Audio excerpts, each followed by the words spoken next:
करते हैं, देखिए जेडीयू के मुस्लिम नेताओं ने पटना में प्रेस कॉन्फ्रेंस किया और वक्फ बिल पर पार्टी का स्टैंड क्लियर किया। जेडीयू के मुस्लिम चेहरों ने एक साथ प्रेस कॉन्फ्रेंस करके सीएम नीतीश के प्रति अपनी निष्ठा जाहिर की। जेडीयू प्रवक्ता ने बताया कि जेडीयू ने जेपीसी के 5 सुझाव जो उन्होंने दिए थे वो मान भी लिए गए और सभी सुझाव मान लेने के बाद जेडीयू ने वक्फ संशोधन विधेयक का समर्थन किया है। आपको रिपोर्ट दिखाते हैं और उसके बाद इस खबर को विस्तार से समझाएंगे।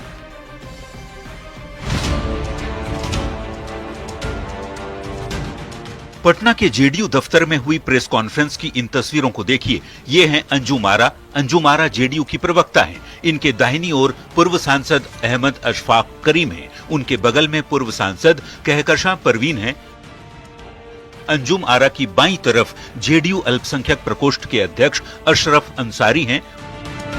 उनके बगल में विधान परिषद के पूर्व उप सभापति सलीम परवेज हैं और उनके ठीक बगल में बिहार राज्य सुन्नी वक्फ बोर्ड के अध्यक्ष मोहम्मद इरशादुल्लाह बैठे हुए हैं।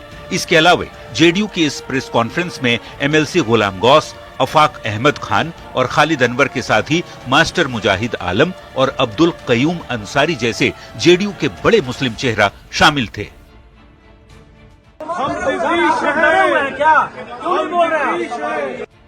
जेडीयू के मुस्लिम चेहरों ने प्रेस कॉन्फ्रेंस कर ये साफ कर दिया कि नीतीश मुस्लिमों के हितैषी हैं और ये उनके साथ हैं। किसी ने भी कोई इस्तीफा नहीं दिया।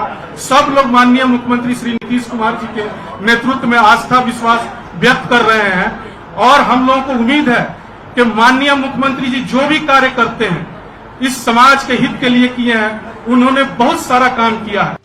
जेडीयू के मुस्लिम नेताओं ने बताया कि जेडीयू ने जेपीसी को 5 सुझाव दिए थे और सरकार के सभी सुझाव मान लेने के बाद ही जेडीयू ने वक्फ संशोधन विधेयक का समर्थन किया।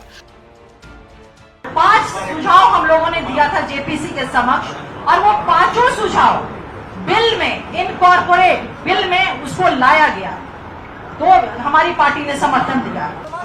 प्रेस कॉन्फ्रेंस खत्म होने के बाद जेडीयू दफ्तर के बाहर भी इन मुस्लिम नेताओं ने साफ कहा कि वो नीतीश कुमार के साथ हैं।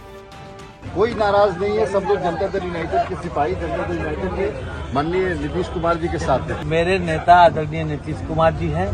नीतीश कुमार जी का जो भी सुझाव था उन्होंने दिया और मैं नीतीश कुमार के साथ खड़ा हूँ।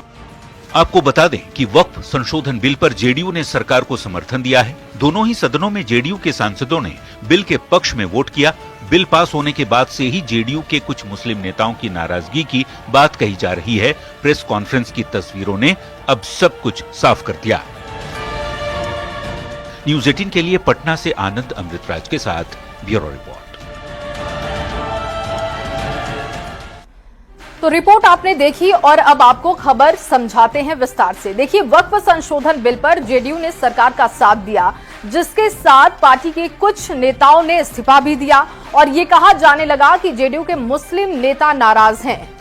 इस कयासबाजी के बीच जेडीयू के मुस्लिम नेताओं की प्रेस कॉन्फ्रेंस हुई और पार्टी से नाराजगी की बातों को खारिज कर दिया गया। नेताओं ने कहा कि नीतीश में ही उनकी निष्ठा है और वो वक्फ बिल पर पार्टी के स्टैंड के साथ हैं। अब ये जानना जरूरी है कि प्रेस कॉन्फ्रेंस में कौन कौन से नेता शामिल हुए थे और उनका पार्टी या बिहार की राजनीति में क्या कद है। तो आइए इसे भी विस्तार से समझते हैं।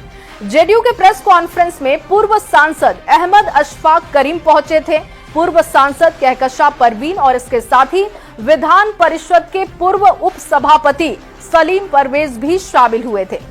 इसके अलावा 2024 में लोकसभा उम्मीदवार और पार्टी के पूर्व विधायक मास्टर मुजाहिद आलम भी पीसी में शामिल हुए थे। इसके अलावा भी जेडीयू के कुछ मुस्लिम नेता पहुंचे थे। इन 3 नेताओं के नाम भी आपको बता देते हैं। देखिए, एमएलसी गुलाम गौस पहुंचे थे पीसी में, अफाक अहमद खान वो भी पीसी में पहुंच गए थे और खालिद अनवर भी प्रेस कॉन्फ्रेंस में दिखाई दिए। बता दें कि गुलाम गौस को लेकर कई तरह की बातें हो रही थी, लेकिन उन्होंने पीसी में शामिल होकर स्थिति को साफ कर दिया कि वो नीतीश कुमार के साथ हैं, क्योंकि लगातार उनकी नाराजगी की बातें सामने आ रही थी।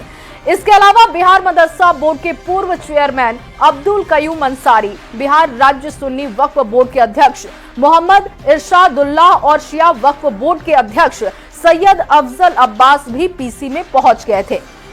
इसके अलावा जेडीयू प्रवक्ता अंजुम आरा वो भी दिखाई दी, जेडीयू के अल्पसंख्यक प्रकोष्ठ के प्रभारी इकबाल हैदर भी पीसी में मौजूद रहे।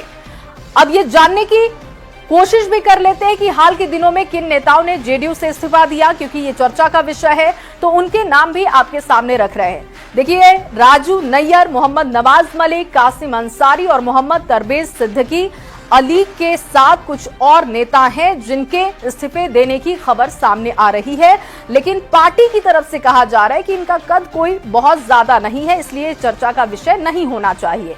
पार्टी का कहना है कि इस्तीफा देने वाले नेताओं में कोई भी बड़ा नेता नहीं है। ऐसे नेताओं को पार्टी के अंदर भी लोग नहीं जानते।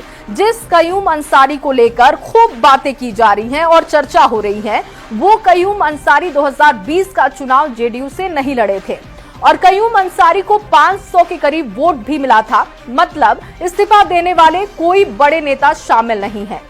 वक्फ